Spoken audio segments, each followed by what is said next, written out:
Hi friends, ఈ వీడియోలో మరొక ఇంట్రెస్టింగ్ టాపిక్ గురించి మనం డిస్కస్ చేస్తాం. అదే దగ్గడం వల్ల పక్కటెముకలు విరిగిపోతాయా. సో వినడానికి మీకు వింతగా ఉండొచ్చు, నమ్మలేకపోవచ్చు. కానీ దగ్గడం వల్ల పక్కటెముకలు అనేటివి ఒక మహిళకు విరిగిపోయాయట. అది కూడా చైనాలో. ఎలా జరిగింది ఏంటి అనేది ఈ వీడియోలో వివరంగా తెలుసుకుందాం. సో మనకు జనరల్గా జలుబు చేసినప్పుడు కావచ్చు, క్లైమేట్ చేంజ్ అయినప్పుడు కూడా మనకు చలికాలం కూడా దగ్గు అనేది కామన్ కొందరికి వస్తూ ఉంటుంది. కొందరికి ఇంకా స్ట్రాంగ్గా కూడా రావచ్చు.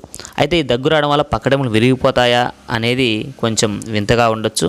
కానీ ఇది జరిగినట్టుగా సౌత్ చైనా మార్నింగ్ పోస్ట్ అనే పత్రిక కూడా ఈ న్యూస్ని బహిర్గతం చేసింది. ఏంటి దానికి ఎలా జరిగింది ఏంటి అనేది చూద్దాం. సో వీడియో నచ్చితే మాత్రం లైక్ చేయండి. ఇక్కడ చైనాలోని షాంఘై నగరానికి చెందిన వువాంగ్ అనే మహిళ ఇటీవల ఘాటైన ఆహారం తీసుకున్నదంట. ఘాటైన ఆహారం అంటే ఎక్కువ మసాలాలు ఉన్నటువంటి ఆహారం అయితే ఆమె తీసుకోవడం జరిగింది. ఎప్పుడైతే ఆమె ఈ ఘాటైన ఆహారం తీసుకున్నదో ఆ తీసుకున్న రోజు నుంచి ఆమెకు తీవ్రమైన దగ్గు అనేది మొదలైంది. ఈ తీవ్రంగా దగ్గుతున్న సమయంలో ఒకనొక సమయంలో ఆమెకి ఛాతీలో ఏదో శబ్దం వినపడిందంట, ఛాతీ నుంచి. అయితే ఆ శబ్దం ఆమె తేలిగ్గా తీసుకున్నప్పటికీ కొన్ని రోజులు గడిచిన తర్వాత ఆమె ఛాతీలో నొప్పి అనేది పెరగడం మొదలైంది. దీంతో ఆమె హాస్పిటల్కి వెళ్ళి డాక్టర్ని సంప్రదించి సిటీ స్కాన్ చేసి పరీక్షించగా డాక్టర్లు ఆమె యొక్క ఛాతీ భాగంలోని 4 పక్కటెముకలు విరిగిపోయినట్లుగా వాళ్ళు ఆ సిటీ స్కాన్లో గుర్తించడం జరిగింది.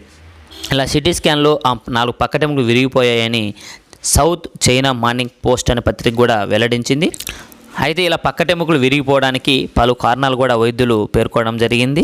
ముఖ్యంగా ఆమె బరువు తక్కువగా ఉండడం, ఎముకలకు సపోర్ట్గా ఉండే అంటే ఎముకలకు బలం ఇచ్చేటువంటి కండరం సరిగ్గా లేదని చెప్పడం. దీనివల్ల ఆమె ఎప్పుడైతే తీవ్రంగా తగ్గిన సమయంలో ఈ బలం లేని ఎముకల వల్ల ఈ పక్కటెముకలు విరిగిపోయాయని వాళ్ళు తెలపడం జరిగింది.